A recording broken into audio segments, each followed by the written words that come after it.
प्यारे दोस्तों, आज हम आपको नाजिम नाम के एक शख्स की शादी की पहली रात का अजीबोगरीब वाक़या सुनाने वाले हैं। शादी की पहली रात बीवी ने कहा कि मैं किसी और से प्यार करती हूँ। फिर शौहर ने उसके साथ क्या किया, चलिए आपको बताते हैं। लेकिन आगे बढ़ने से पहले अगर आपने इस वीडियो को लाइक नहीं किया है तो इसे लाइक ज़रूर करें। दोस्तों, वीडियो में बोला गया नाम बदला हुआ हो सकता है, तो आइए शुरू करते हैं। नाजिम बताता है कि वो एक अजीब रात थी। मुझे समझ में नहीं आ रहा था कि मैं क्या करूं और क्या ना करूं। शादी की पहली रात थी। दुल्हन बनी बैठी मेरी बीवी ने कहा कि खबरदार, मुझे हाथ मत लगाना, मैं किसी और से मोहब्बत करती हूँ। ये ज़बरदस्ती की शादी हुई है। याद रखो, तुम कुछ भी कर लो लेकिन मेरी मोहब्बत हासिल नहीं कर पाओगे और ना मैं तुम्हें चाहूँगी। उसकी आंखों में आंसू थे। मैं हैरान और परेशान उसे देखता रहा और सोचने लगा, ये मेरे साथ क्या हो गया। जब कुछ समझ में नहीं आया तो उठकर वुज़ू किया और नमाज के लिए चला गया। अपने अल्लाह से जिक्र किया, या मेरे मालिक, या अल्लाह, ये कैसा इम्तिहान है। नाजिम आगे बताता है कि मुझे बहुत ज़्यादा डर था, लोगों का डर और ख़ानदान वालों का डर, क्योंकि ऐसी ऊंच नीच होने पर हमारे यहाँ इज्जत का जुलूस निकल जाता है। मेरे दिमाग में तरह तरह के ख्यालात आ रहे थे। मैं सोच रहा था कि अगर ये सुबह को घर गई और वापस ना आई तो मेरी इज्जत का क्या होगा। क्या पता ये अपने घर में यही ना कह दे कि मेरी शादी नामर्द से करवा दी है, मेरी शादी को ख़त्म करो, मेरा शौहर नामर्द है। एक बार तो सोचा कि ज़बरदस्ती करता हूँ, गुनाह नहीं मेरे निकाह में है, मगर मेरा दिल नहीं माना। मैंने उससे बात करना चाहिए लेकिन मुझे गवारा ना हुआ कि मैं उस औरत की मिन्नत करूं जिसने मुझे यूं ठुकराया है। अगर उसे किसी और से मोहब्बत थी तो निकाह के लिए हाँ नहीं करती या मुझे ही बता देती, मैं खुद उससे रिश्ता ख़त्म कर देता। बात शादी तक ना बढ़ती और ना ही मेरी ज़िंदगी तबाह होती। मैं एक आम सा आदमी था, अपनी शादी पर तकरीबन सारी जमा पूंजी लगा चुका था। खैर, सुबह को मेरी बीवी अपने घर चली गई। कोई बात नहीं हुई, 3 दिन तक कोई हलचल नहीं हुई। 3 दिन बाद उसकी अम्मी की कॉल आई कि बेटा तुम अपनी दुल्हन को लेने नहीं आए, तो मैं उसे लेने चला गया। मैंने वहाँ भी कोई बात नहीं की, हम वापस घर आ गए। मेरी बीवी मेरे सामने तो नहीं, लेकिन बाहर जाकर या घर की छत पर जाकर हर रात किसी से फ़ोन पर बातें करती थी। मैंने उससे पूछा तक नहीं कि वो किससे बातें करती है, वो कौन है। बस एक बार पूछा था कि क्या तुम्हें तलाक चाहिए। उसने कहा नहीं, यानी उसने तलाक के लिए मना कर दिया। उसका जो इश्क था फ़ोन पर, मुझे उससे कोई मतलब नहीं था। 5 महीने ऐसे ही गुजर गए। मैं काम से थका हारा रात को घर आता और खाना बाहर से खाकर आता। जब भी मैं घर आता तो वो फ़ोन पर बातें कर रही होती। एक दिन उसने मुझसे कहा, एक बात पूछूं? मैंने कहा पूछो। उसने कहा, क्या आपको मुझे देखकर तलब नहीं होती?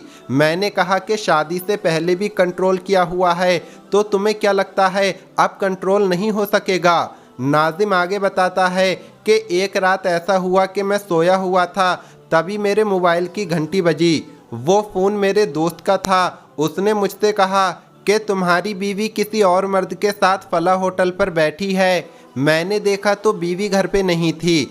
मुझे बेहद गुस्सा आया, इतना गुस्सा आया कि मुझे अपना दिमाग फटता हुआ महसूस हुआ।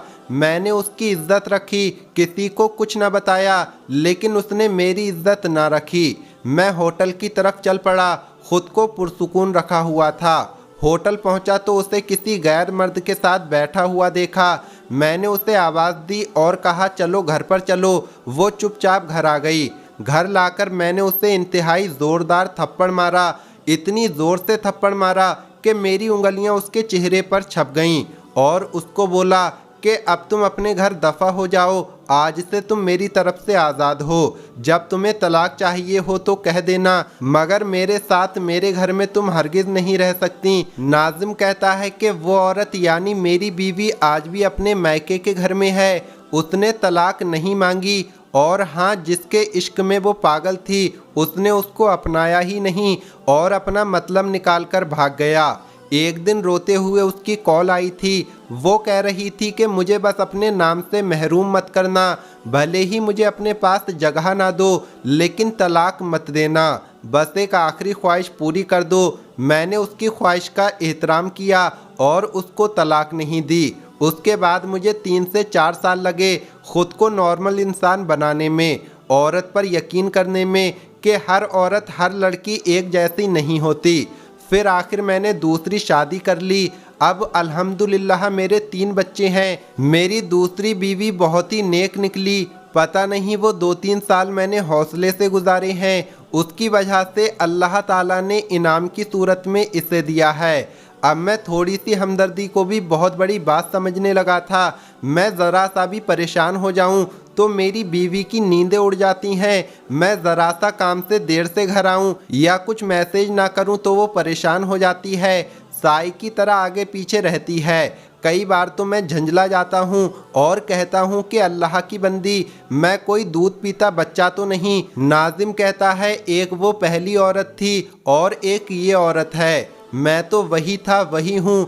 मेरी पहले वाली बीवी सुना है अब वो पागल हो चुकी है, मेरा नाम लिख लिख कर चूमती रहती है और गलियों में फिरती रहती है। उसे अपना होश ही नहीं रहा। अब तो 1-2 बार जहर भी खा चुकी है मगर बच जाती है। लोग अब भी कहते हैं कि मैं जालिम हूँ और उस पर इतने जुल्म किए कि वो पागल हो गई, लेकिन अब मैं क्या कहूँ लोगों से। दोस्तों याद रखो, हराम मोहब्बत का अंजाम ज़िल्लत है। ये कुछ दिनों का धोखा है, जब आंखें खुलती हैं तो बहुत देर हो चुकी होती है। अल्लाह ताला का शुक्र बहुत बड़ी नेमत होता है।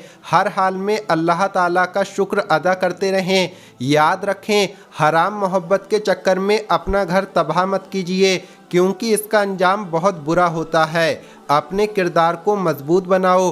किसी के झूठे प्यार भरे वादों के खातिर अपने माँ बाप की बरसों की मोहब्बत को मत भुलाओ। ये वादे सिर्फ तुम्हें फंसाने के जाल हैं। माँ बाप, बहन, भाई, शौहर अगर तुम पर भरोसा करके तुम्हें ढील देते हैं तो उनके भरोसे को ठेस मत पहुँचाओ, उनका भरोसा मत तोड़ो। तो दोस्तों आज की इस वीडियो में इतना ही। इस वीडियो को लाइक ज़रूर करें। उम्मीद करते हैं ये वीडियो आपको पसंद आई होगी। आपका इस वीडियो के बारे में क्या कहना है कमेंट बॉक्स में ज़रूर बताएं।